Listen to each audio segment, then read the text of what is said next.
Halo, selamat pagi. Di sini saya dari kelompok satu akan coba mempresentasikan untuk rangkuman mata kuliah interaksi manusia komputer. Di sini untuk bagian pertamanya yaitu manusia. Manusia terbatas dalam kapasitasnya untuk memproses informasi. Ini memiliki implikasi penting untuk desain. Lalu informasi disimpan dalam memori, yaitu memori sensorik, memori jangka pendek, dan ingatan jangka panjang. Lalu informasi diproses dan diterapkan dalam penalaran, penyelesaian masalah, perolehan keterampilan, dan kesalahan. Emosi mempengaruhi kemampuan manusia. Pengguna berbagi kemampuan yang sama tetapi merupakan individu dengan perbedaan yang tidak boleh diabaikan.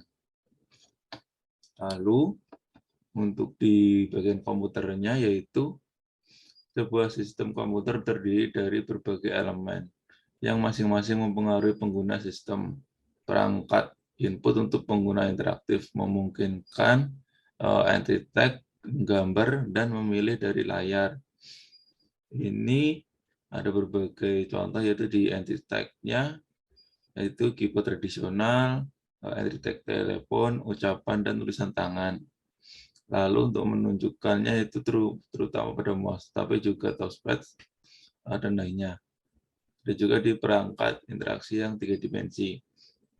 Lalu perangkat tampilan keluaran untuk pengguna interaktif, yaitu di berbagai jenis layar, sebagian besar menggunakan beberapa bentuk tampilan. Tampilan besar dan tampilan terletak untuk penggunaan bersama dan umum.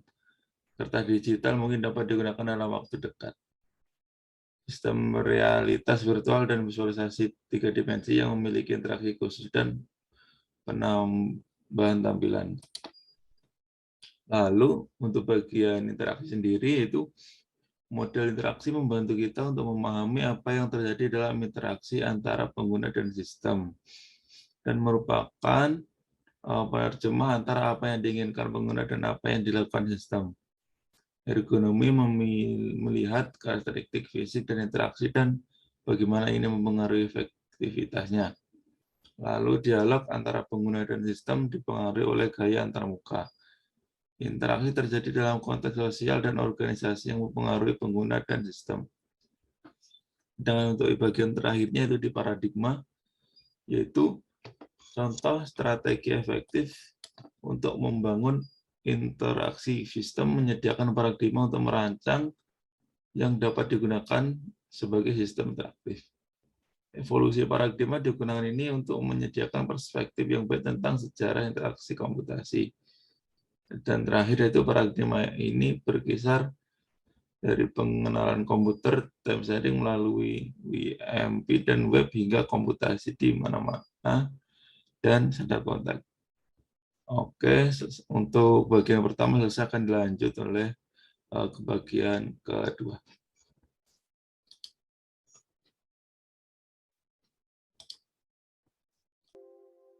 Oke, selamat pagi. Saya akan melanjutkan presentasi part 1 atau bagian 1, termasuk ke fokus desain. Kita telah melihat bahwa desain di HCI bukan tentang perangkat atau perangkat lunak. Perangkat lunak dan lingkungan mereka. Karena itu, baik untuk melihat produk desain tidak hanya sebagai artefak yang jelas, tetapi sebagai keseluruhan intervensi yang mengubah situasi. Di bagian 5.2, desain didefinisikan sebagai mencapai tujuan dalam batasan. Dalam kasus desain interaksi, tujuan adalah tentang meningkatkan beberapa aspek pekerjaan atau waktu dengan menggunakan teknologi. Kendala mengingatkan kita bahwa desain akhir pasti akan melibatkan trade-off antara masalah desain yang berbeda dan selanjutnya tidak boleh sempurna karena biaya dan ketepatan waktu harus mencegah mengutak-atik yang tidak terbatas. Untuk mencapai desain yang baik, kita harus memahami materi kita dalam hal desain interaksi. Materi ini tidak hanya mencakup komputer dan perangkat teknis, tapi juga manusia. Jika kita memperlakukan manusia dalam desain dengan perhatian yang sama seperti material fisik, jelas bahwa kesalahan manusia setelah kecelakaan akan dianggap sebagai kesalahan desain. Seorang desainer yang baik memahami keterbatasan alami orang. Bagian 5.3 berikan pandangan luas tentang proses desain yang memberikan konteks untuk sebagian besar sisa buku ini.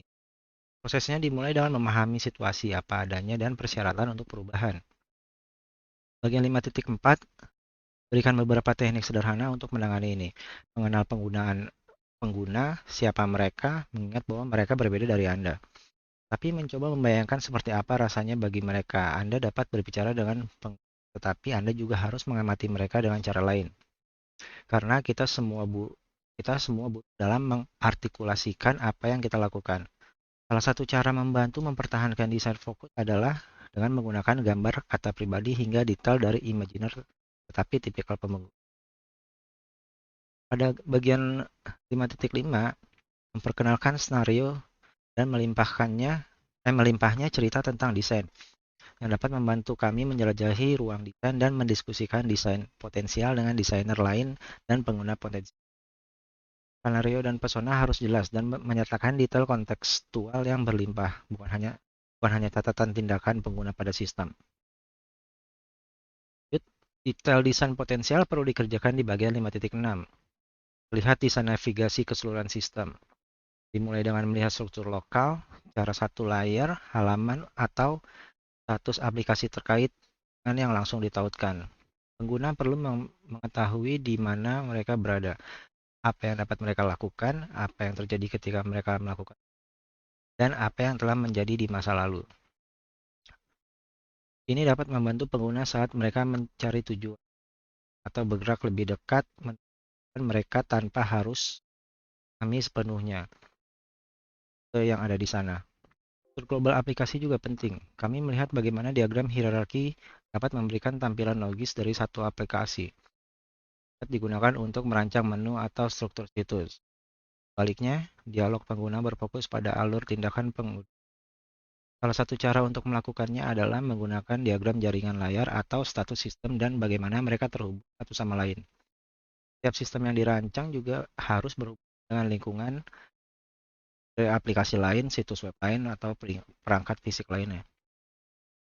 Pada bagian 5.7 dapat dilihat desain dan tata letak layar. Kami melihat bahwa ada berbagai alat visual yang dapat membantu bahwa struktur fisik layar penulis menekankan struktur dan interaksi pengguna.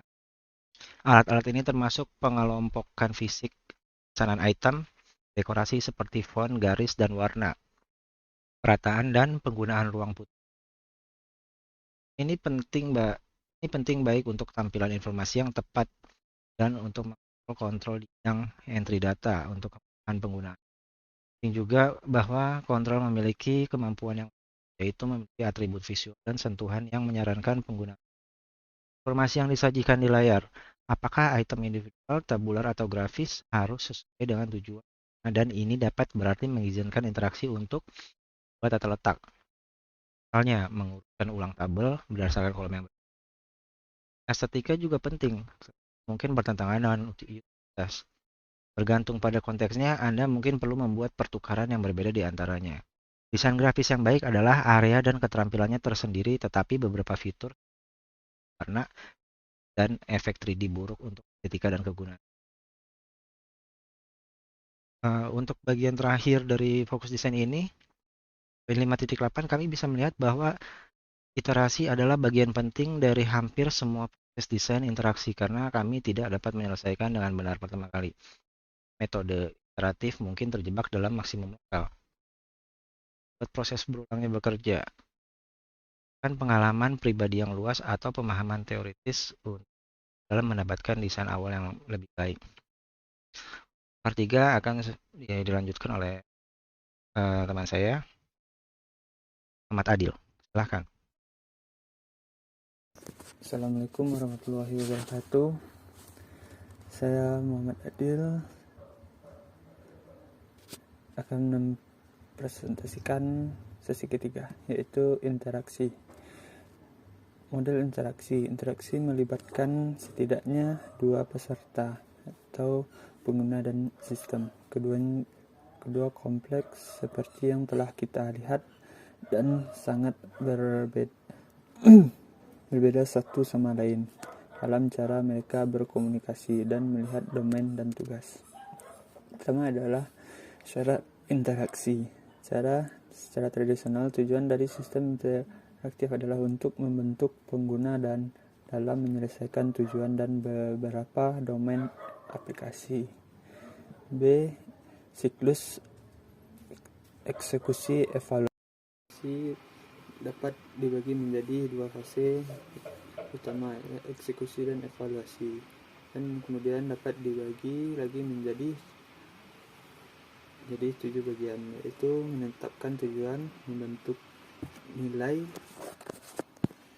ketiga menentukan urutan tindakan, yang keempat melaksanakan tindakan, yang kelima memahami status sistem, enam menafsirkan status sistem, yang ketujuh mengevaluasikan sistem sehubung dengan tujuan dan maksud. Yang C, kerangka interaksi. Ialah sebuah struktur yang digunakan untuk mengonseptualisasikan suatu sistem. Yang D, nilai interaksi, yaitu interaksi disajikan sebagai sarana untuk menilai kegunaan keseluruhan sistem interaktif. Selanjutnya adalah kerangka dan HCI. Grup yaitu menyajikan kerangka kerja yang mirip dengan yang disajikan di sini, menggunakan untuk menempatkan area berbeda dan hubungan dengan HCI. Selanjutnya adalah ergonomi, yaitu secara tradisional mempelajari karakteristik fisik dari interaksi sebagai kontrol dirancang lingkungan fisik dan di tempat interaksi berlangsung, dan tata letak serta kualitas fisik layar. A. Pengetahuan kontrol dan tampilan, yaitu mempertimbangkan masalah persepasi dan kognitif yang mempengaruhi cara kita menyajikan informasi di layar dan memberikan mekanisme kontrol kepada pengguna. B. Lingkungan fisik interaksi, serta mengatasi masalah fisik dalam tata letak dan mempengaruhi mesin antar muka. C. Masalah kesehatan, mengingat kemungkinan konsekuensi dari desain kita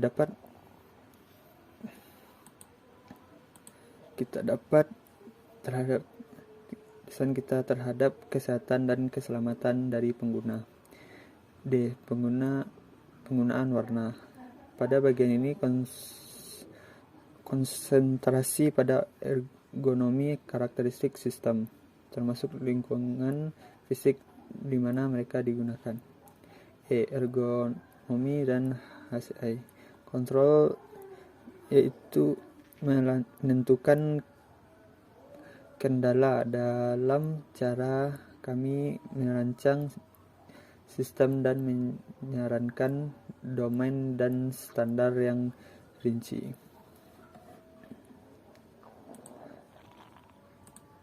Selanjutnya adalah antarmuka baris pemerintah. Antarmuka baris perintah adalah gaya dialog interaksi pertama yang umum digunakan dan terlepas dari ketersediaan antarmuka berbaris menu. B. Menu, yaitu serangkaian opsi yang tersedia untuk menggunakan tampilan pada layar. Bahasa alam, yaitu baik diucapkan dan memasukkan tulisan, adalah subjek yang menarik dan banyak penelitian. D. Pertanyaan dan jawaban di dialog pertanyaan adalah mekanisme sederhana untuk memberikan masukan ke aplikasi dalam domain tertentu.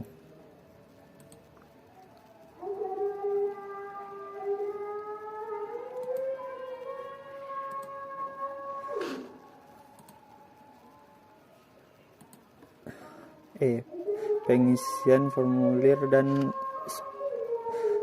antara pengisian formulir dan digunakan untuk entry data terdapat juga dapat menggunakan dalam aplikasi pengambilan data. Antarmuka WIMP adalah singkatan dari jendela, ikon menu, dan penunjukan jendela, ikon mouse, dan full Windows menu. Antarmuka titik dan klik. Sebagian besar sistem multi dan browser wajib hampir semua tindakan yang dilakukan sebagai satu klik tombol mouse. Antarmuka 3 dimensi. Teknik paling sederhana adalah di elemen WIMP, biasanya tombol, bilangan guling, dan lain-lain. Selanjutnya adalah elemen antarmuka WIMP. Kami telah mencatat 4 fitur utama dari antarmuka WIMP yang memberikan nama, jendela, ikon, penunjuk, dan menu, dan sekarang kami akan yaitu jendela.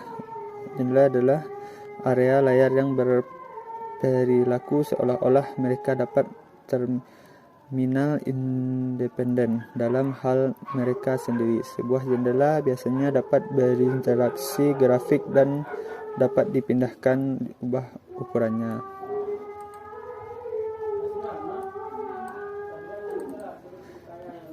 Icon adalah dapat ditutup dan hilang sebagian, atau mereka dapat menyusut menjadi sekurangnya. Petunjuk atau pointer, komponen penting dari antarmuka WIMP. Menu, yaitu fitur utama terakhir dari sistem Windows adalah menu. Tombol yaitu wilayah individu dan tervisualisasi dalam tampilan yang dapat dipilih oleh pengguna untuk menjelaskan operasi tertentu. Bilangan alat, yaitu fungsi bilangan alat mirip dengan bilangan menu. Paket, yaitu bagian program aplikasi interaksi dapat memasukkan salah satu dari beberapa mode. Kontak dialog adalah jendela informasi yang digunakan untuk sistem untuk mengarahkan perhatian pengguna pada beberapa informasi yang penting. Interaktif. Salah satu melihat antarmuka mudah untuk fokus pada bagian yang berbeda secara visual, yaitu seperti tombol, menu, area, teks. Konteks interaksi, beberapa faktor fisik di lingkungan yang dapat secara langsung mempengaruhi kualitas interaksi. Pengalaman, keterlibatan, dan kesenangan. Mengalami pengalaman. Pengalaman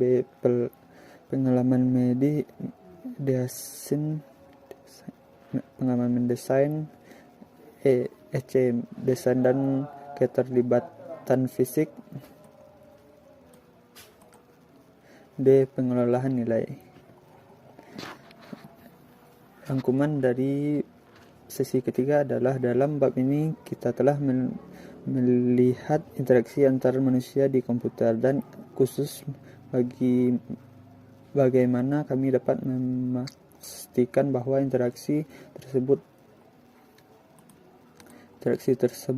efektif untuk menggunakan pengguna